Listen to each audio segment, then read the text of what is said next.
9 News.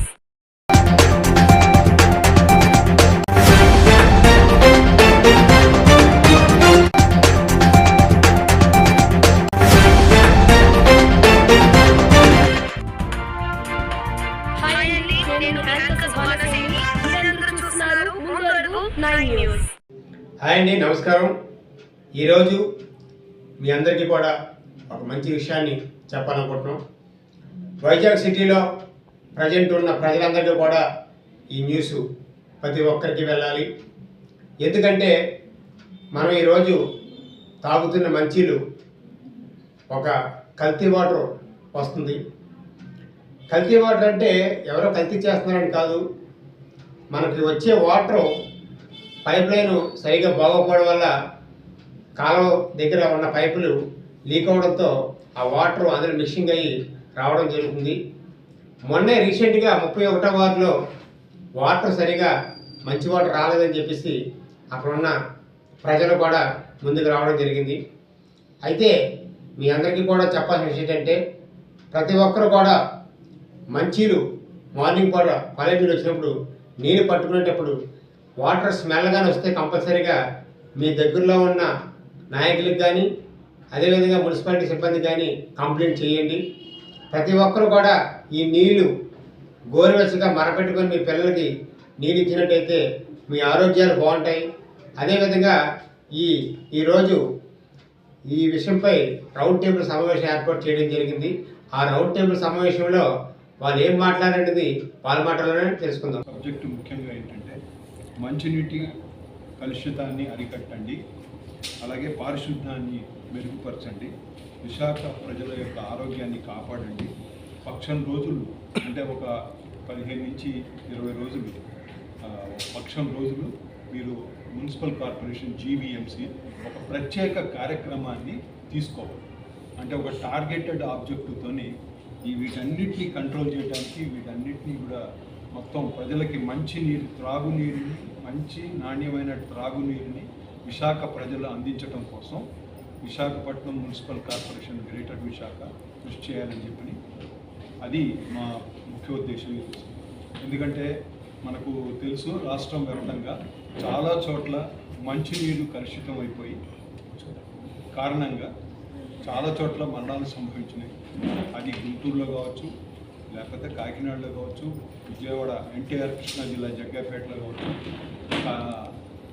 ఇది ఇప్పుడు ఇక్కడ మనకు విశాఖపట్నంలో కూడా చూసిన ఆల్రెడీ 31వ వార్డులో ఉన్నటువంటి ప్రజలందరూ ఆందోళన చేయడం జరిగింది. అక్కడ మురికి నీళ్ళు కలుషితం అయిపోయి పురుగులు కూడా ఉన్నాయని చెప్పి, అలాగే కేఆర్ఎం కాలనీలో కూడా దాని మీద కలుషితమైంది, దుర్గంధపూరితమైనటువంటి మంచినీరు వచ్చిందని చెప్పి చెప్పడం కూడా జరిగింది.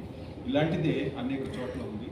అలాగే విశాఖపట్నంలో ఉన్నటువంటి జేఎన్యూఆర్ఎం కాలనీలో కానీ, లేకపోతే విశాఖపట్నం మున్సిపల్ కార్పొరేషన్ అవలంబించాల్సినటువంటి లేకపోతే పర్యవేక్షించాల్సినటువంటి ఏవైతే ఉన్నాయో వాటన్నిటిలో ముఖ్యంగా క్లోరినేషన్ కానీ, లేకపోతే ఈ కలుషితమైనటువంటి నీళ్లు కంట్రోల్ చేయడానికి ఎక్కడెక్కడైతే పైప్ లైన్లు పాడైపోయినాయో వాటన్నిటి రిపేర్లు కానీ, అలాగే ఎన్నెన్ని టెస్టులు ఈ నీటికి సంబంధించి ఏ టెస్టులు ఎన్ని రకాల టెస్టులు చేయాలని అవన్నీ చేసిన టెస్టులు పబ్లిక్ డొమైన్లో పెట్టాలని చెప్పని ఈ రకంగా ఉన్నటువంటి సమస్యల మీద ఈ రోజున మున్సిపల్ కార్పొరేషన్ ఒక అధికారులకు మేము విజ్ఞప్తి చేయడం కోసం ఈ రౌండ్ టేబుల్ సమావేశం ఏర్పాటు చేస్తున్నాం. కొంత యాక్టివిటీ చేయడానికి కూడా ప్లాన్ చేస్తున్నాం.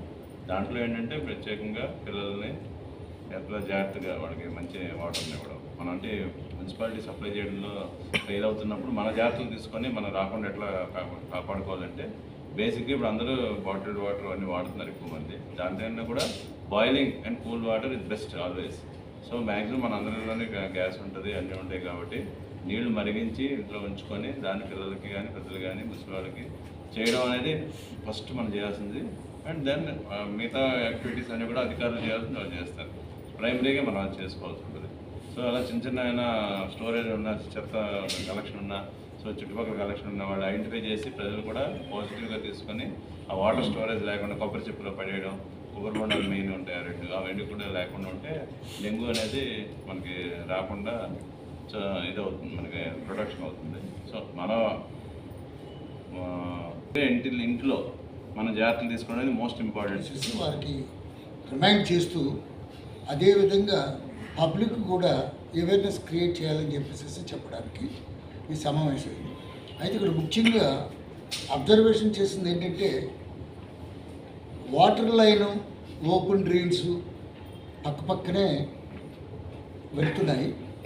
అయితే ఏదో కొన్ని సంవత్సరాల క్రితం వేసినటువంటి ఆ జిఐ పైప్ లైన్స్ వాటర్లో నుంచి వెళ్ళేటప్పుడు అంటే గుళ్ళికాల లోపల నుంచి వెళ్ళేటప్పుడు అవి తుప్పు పెట్టి రంధ్రాలు ఏర్పడుతున్నాయి. ఇది practical observation old police station దగ్గర నేను పోస్ట్ ఆఫీస్ దగ్గర నేను చూసి అక్కడ డైరీ వస్తే అది ఐడెంటిఫై చేసి రీప్లేస్ చేయడం జరిగింది.